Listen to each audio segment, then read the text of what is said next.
직장 다닐 때는 몰랐습니다. 명함 한 장이 이렇게 큰 힘을 가지고 있었는지. 매달 들어오던 월급, 매년 받던 성과급, 사람들의 존중과 인사, 그 모든 것이 내 능력이라 생각했습니다. 하지만 퇴직하고 나서 깨달았습니다. 그건 은행원 김호우이라는 직함 덕분이었습니다. 이제는 그 이름 앞에 아무런 수식어도 붙지 않습니다. 나를 기억해주는 사람도 점점 줄어들고요. 62세, 1억 원의 퇴직금을 받았을 때 솔직히 자신 있었습니다. 나 정도면 은퇴 후에도 괜찮게 살 수 있겠지. 그런데 불과 3년 만에 그 돈은 사라졌고 지금 나는 경비복을 입고 새벽에 출근합니다. 물론 부끄럽진 않습니다. 하지만 돌아보면 그때 조금만 더 알았더라면 하는 아쉬움이 계속 남습니다. 지금 이 글을 읽고 계신 분들 중에도 어쩌면 저처럼 은퇴를 여유로운 쉼표라고만 기대하셨던 분들이 계실 겁니다. 그런데 현실은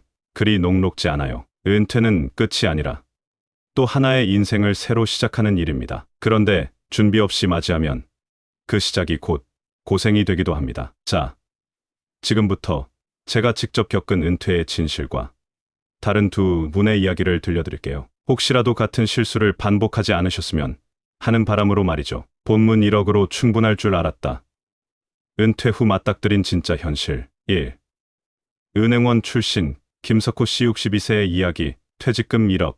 3년 만에 사라졌다. 석호 씨는 30년 가까이 은행에 근무했습니다. 정년보다 조금 이른 나이에 명예퇴직을 선택했죠. 퇴직금은 약 1억 원. 부채도 없었고 아이들도 자립했기에 적당히 여유 있을 줄 알았습니다. 처음 1년은 그랬어요. 아내와 전국 여행도 다니고 오랜 친구들도 자주 만나며 이렇게만 살아도 괜찮겠다는 생각을 했습니다. 하지만 문제는 시간이 지나면서 찾아왔습니다. 첫 번째는 고정 수입의 부재였습니다. 매달 월급 들어올 땐 몰랐던 소비 습관이 여전히 남아 있었고 그게 퇴직금에서 계속 빠져나갔죠. 두 번째는 무계획한 투자였습니다. 동창의 소개로 시작한 소형주 투자가 대표적이었는데 초반 수익을 보고 무리하게 베팅했다가 원금의 절반 이상을 날렸습니다. 세 번째는 은퇴 후 역할 상실이었습니다. 은행에서는 팀장으로 직원들을 이끌던 사람이었지만 집에선 아무런 소속도 없는 존재가 된 거죠. 자존감은 점점 낮아지고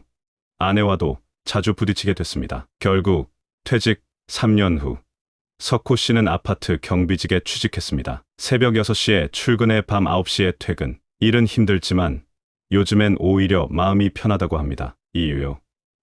이젠 내 쓸모가 있다는 느낌을 다시 찾았기 때문이라네요. 그리고 덧붙이더군요. 퇴직금은 돈이 아니라 다음 삶을 준비하는 연습비였던 것 같아요. 2. 자영업자 출신 이정훈 씨 59세 가게 하나에 인생을 걸었는데 정훈 씨는 퇴직 후 치킨집 창업에 도전했습니다. 평소 장사 욕심도 있었고 소자본 창업으로 많은 사람이 시작한다는 말에 용기를 냈죠. 권리금, 인테리어, 초기 물류비까지 총 8천만 원을 투자했습니다. 문제는 지역상권 분석도 없이 무작정 시작한 거였어요. 6개월 만에 매출은 바닥을 쳤고 직원 월급을 주기도 빠듯해졌습니다. 결국 점포는 넘기고 남은 건 대출 3천만 원과 무너진 자신감뿐이었습니다. 그는 말합니다. 나는 그동안 사장만 꿈꿨지 실제 장사 공부는 안 했더라고요. 지금은 서울 지하철 청소 용역회사에서 일합니다. 퇴근 후에는 요양보호사 자격증 공부를 시작했어요. 앞으론 더 이상 무작정 하지 않겠다. 배운 다음에 움직이겠다고요. 3. 은퇴 전 준비가 철저했던 김미정 씨 61세. 나는 50대부터 인생 2막을 준비했다. 미정 씨는 공기업 사무직으로 56세에 명예퇴직했습니다. 그녀가 특별했던 건 퇴직 5년 전부터 구체적인 준비를 했다는 점입니다. 우선 매달 월급의 30%는 퇴직 후 계좌에 따로 저축했습니다. 그리고 본인의 관심사였던 정리수납 전문가 자격증을 취득해 관련 실습도 병행했죠. 퇴직 후 바로 1인 창업으로 전환했고 현재는 월 25만 300만 원 수준의 수익을 꾸준히 올리고 있습니다. 출근 시간도 본인이 정하고 고객들도 대부분 꾸준한 단골들이라 스트레스도 적다네요. 그녀의 말이 인상 깊습니다. 은퇴는 도전의 시작이야. 직장명 없어도 내가 나답게 살 수 있는 준비를 미리 해둬야 해. 마무리 퇴직은 끝이 아니라 두 번째 인생의 시작이다. 이 세 사람의 이야기는 한 가지 공통점을 가지고 있습니다. 은퇴, 이후의 삶은 은퇴 직전에 결정된다는 거죠. 누구는 퇴직금을 소비로 써버렸고, 누구는 위험한 투자로 날렸습니다. 반면 어떤 이는 그 돈을 기회의 자본으로 활용해 새로운 삶을 만들었습니다. 이 차이는 단순히 돈의 액수가 아니라 마음가짐과 준비의 깊이에서 나옵니다. 여러분, 혹시 지금 은퇴를 앞두고 계시나요? 아니면 퇴직을 막 하신 단계인가요? 그렇다면 이 질문을 스스로에게 던져보세요. 내가 직장을 떠난 후 나를 기다리는 삶은 어떤 모습인가? 답이 막막하다면 지금부터라도 준비하셔야 합니다. 내 고정 수입은 어떻게 만들 것인가? 어떤 일을 하며 제2의 보람을 찾을 수 있을까? 건강, 인간관계, 시간 관리까지 내 삶의 루틴은 어떤 모습이어야 할까? 퇴직은 끝이 아닙니다. 오히려 처음으로 진짜 나를 만나는 시작일 수 있습니다. 그리고 그 출발선에 설 준비는 지금 당장부터 시작하셔야 합니다. 여러분의 은퇴 계획되어 있나요? 아니면 1억 정도면 괜찮겠지라는 막연한 희망만 갖고 계신가요? 준비된 은퇴는 분명 인생 최고의 시기가 될 수 있습니다. 그 진실을 저는 1억을 날리고서야 배웠습니다. 저는 은퇴할 때 1억 원이 있었습니다. 그런데 지금은 월 220만 원 벌려고 경비복 입고 새벽에 출근합니다. 최근 제게 상담을 요청해온 62세 남성분이 이렇게 말씀하시더군요. 퇴직 전엔 30년 넘게 은행에서 일했던 분입니다. 흔히 말하는 탄탄한 삶을 살아온 분이죠. 하지만 현실은 달랐습니다. 퇴직 후 3년이 지나자 퇴직금은 다 사라졌고 월세와 생활비에 쫓겨 다시 일을 시작해야 했습니다. 이분만의 문제가 아닙니다. 지금 이 순간에도 많은 중장년들이 나는 준비가 됐다는 착각 속에 은퇴를 맞이하고 그리고 몇 년 뒤 현실을 후회합니다. 오늘은 제가 그동안 수십 건의 실제 상담과 케이스를 통해 알게 된 은퇴 후 가장 많이 후회하는 3가지와 그 해결책을 알려드리겠습니다. 혹시 지금 은퇴를 앞두고 있거나 이미 은퇴를 했는데 마음이 불안하다면 꼭 끝까지 읽어보셨으면 좋겠습니다. 한도는 충분한 줄 알았는데요. 가장 흔한 착각 퇴직금이면 충분할 줄 알. 많은 분들이 퇴직금을 받으면 이렇게 생각하죠. 1억, 2억. 이 정도면 몇 년은 편히 살겠지. 하지만 실제로 그 돈은 여유, 자금이 아니라 생존 자금입니다. 서울 기준으로 월 250만 원만 써도 1년이면 3천만 원입니다. 그럼 1억이면 34년이 한계입니다. 게다가 물가, 예상치 못한 의료비, 자녀 지원까지 감안하면 훨씬 짧아집니다. 더 무서운 건 이 돈이 들어오는 게 아니라 빠져나가는 돈이라는 점이죠. 심리적으로도 위축됩니다. 평생 월급 받던 사람에게 마이너스 통장 같은 인생이 된 거예요. 해결책은 퇴직금은 절대 생활비로 쓰면 안 됩니다. 퇴직금은 다음 수입을 만들기 위한 미천으로 써야 합니다. 예를 들어 소자본 창업을 위한 준비 자금, 자격증 취득이나 기술 훈련비, 월세 수익용 소형 부동산 투자, 배당금 중심의 금융 상품 구성, 이렇게 퇴직금 월 수입 전환 구조를 만들어야 합니다. 퇴직금은 단순한 돈이 아니라 은퇴 후 나를 먹여 살릴 씨앗입니다. 이젠 좀 쉬고 싶었어요.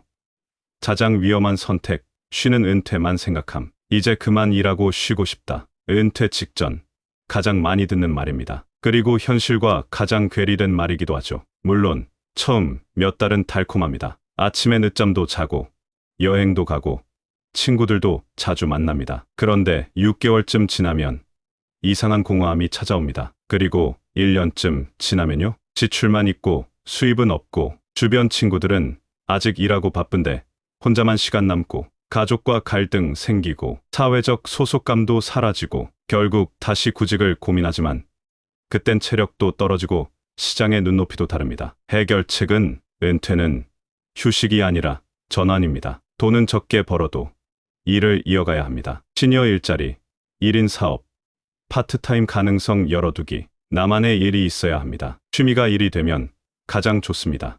정리수납, 반려동물 미용, 목공, 온라인 강의 등 나만의 루틴이 있어야 합니다. 매일 오전엔 걷기, 오후엔 글쓰기, 주휴에는 봉사 등 쉼 없는 은퇴는 지옥입니다. 하지만 이미 있는 은퇴는 천국이 될 수 있습니다. 3.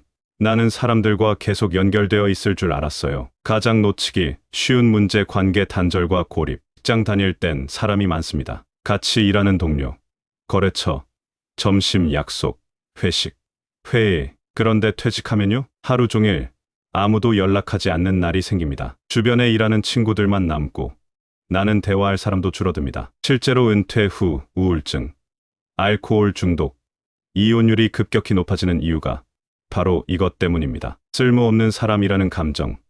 이게 은퇴자를 가장 무섭게 망가뜨립니다. 해결책은 관계는 퇴직 전에 미리 준비해야 합니다. 동호회나 소모임에 미리 가입하세요. 걷기 모임, 커피 클래스, 자원봉사단 등 온라인 커뮤니티도 좋습니다. 블로그, 유튜브, 시니어 네이버 카페 등 무엇보다 일하는 연결고리를 남겨두세요. 내가 하는 일에서 사람들이 날 필요로 하면 그게 가장 큰 위로가 됩니다. 전문가, 조언 정리, 은퇴 준비의 핵심은 수입 활동 관계. 지금까지 수많은 은퇴자를 만나며 저는 세 가지 키워드를 항상 강조합니다. 핵심 요소 실패한 은퇴 성공한 은퇴. 수입 퇴직금만 쓰고 수입 없음 은퇴.